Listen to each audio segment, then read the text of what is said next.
बिस्मिल्लाहिर्रहमानिर्रहीम। जैसा कि आप जानते हैं, इस नशिस्त में हमने कलाम इकबाल की तशरीह नहीं करनी, बल्कि इसका मकसद ये है कि कुछ झलकियाँ हम आपके साथ शेयर करें और आप ख़ुद कलाम इकबाल उठाएं। इंटरनेट पे दस्तयाब है, मोबाइल फ़ोन पे एप्लीकेशंस हैं जहाँ पे कलाम इकबाल उर्दू का अंग्रेज़ी तर्जुमा है और फ़ारसी का उर्दू और अंग्रेज़ी दोनों तराजम दस्तयाब हैं।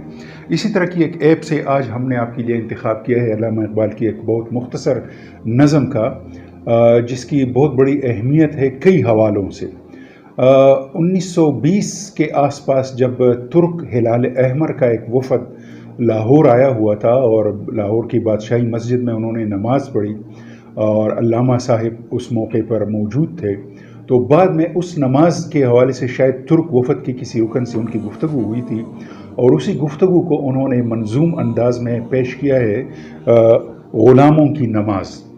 और उसमें उन्होंने जो ग़ुलामी की ज़िक्र किया है और जो आज़ादी की उन्होंने शौक़ दिलाया है, इस मुख्तसर नज़म में ये अल्लामा इकबाल ही का ख़ासा है कि वो इतना मुअस्सर पैगाम दे सकते हैं। अल्लामा साहब फरमाते हैं, और ये नज़म है ज़रब कलीम सियासियात मशरक़ व मग़रिब में ग़ुलामों की नमाज के उन्वान से। कहा मुजाहिद तुर्की ने मुझसे बाद नमाज, तवील सिजदा हैं क्यों इस कदर तुम्हारे इमाम। यानी वो तुर्की मुजाहिद ने जब नमाज़ पढ़ी तो शायद इमाम साहब ने लंबे सिजदे किए हैं और बहुत टाइम लिया है नमाज में। तो तुर्की मेहमान ने उनसे पूछा है, कहा मुजाहिद तुर्की ने मुझसे बाद नमाज, तवील सिजदा हैं क्यों इस कदर तुम्हारे इमाम। वो सादा मर्द मुजाहिद वो मोमिन आज़ाद, खबर न थी उसे क्या चीज़ है नमाज ग़ुलाम। हज़ार काम है मर्दान हुर को दुनिया में, इन्हीं के ज़ौक़ अमल से हैं उम्मतों के निज़ाम। बदन ग़ुलाम का सोज़े अमल से है महरूम, कि है मरूर ग़ुलामों के रोज़ शब पे हराम।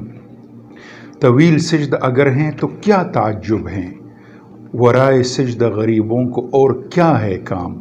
खुदा नसीब करे हिंद की इमामों को, वो सिजद जिसमें है मिल्लत की ज़िंदगी का पयाम। आप जानते हैं कि तुर्की खिलाफत उस्मानिया का आखिरी दौर था, लेकिन तुर्क आज़ाद थे और हिंदुस्तान में ग़ुलामी का दौर आखिरी मराहिल में था, लेकिन हिंदुस्तानी मुसलमान अभी ग़ुलाम थे।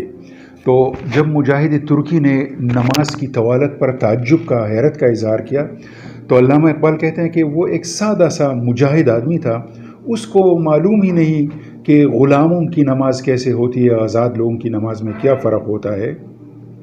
क्योंकि जो आज़ाद लोग होते हैं उनको हज़ारों काम होते हैं, हज़ार काम है मर्दान हुर को दुनिया में। आज़ाद लोगों की बड़ी ज़िम्मेदारियाँ होती है और उन्हीं की वजह से दुनिया का निज़ाम चलता है, जबकि ग़ुलाम तो सिर्फ़ हुक्म का पाबंद होता है और उसको और कोई काम नहीं होता। हुक्म है तो काम है, नहीं है तो बस आराम से बैठा है।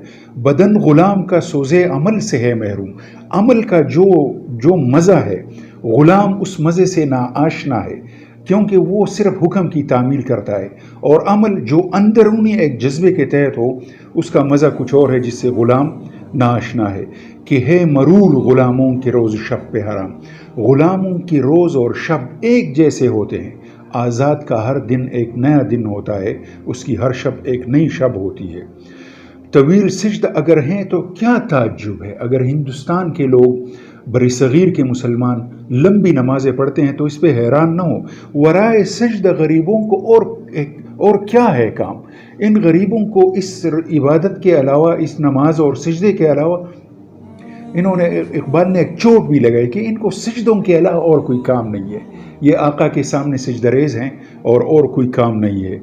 और आखिर में उन्होंने ये दुआ मांगी है जिसकी कबूलियत का अभी तक इंतज़ार है। किसी हद तक तो पाकिस्तान की सूरत में कबूल हुई है और पाकिस्तान के लोगों को जो आज़ादी की नेमत मिली है, लेकिन वो एहसास नहीं है जो आज़ादी का है, तो उस वजह से अभी तक हम कुछ भुगत रहे हैं। लेकिन खुदा नसीब करे हिंद की इमामों को, वो सिजदा जिसमें है मिल्लत की ज़िंदगी का पयाम। वो एक सिजदा, ये एक सिजदा जिसे तू गरां समझता है, हज़ार सिजदों से देता है आदमी को निजात। इकबाल उस सिजदे की आखिर में दुआ देता है कि अल्लाह परवरदिगार के सामने वो सच्चा सजदा हमें नसीब हो जाए कि जब वो सजदा नसीब होता है تو باقی دنیاوی آقاؤں کے سامنے روز ہزاروں سجدے کرنے سے بندہ محفوظ ہو جاتا ہے۔ آپ خود پڑھیے، تب مزہ آئے گا۔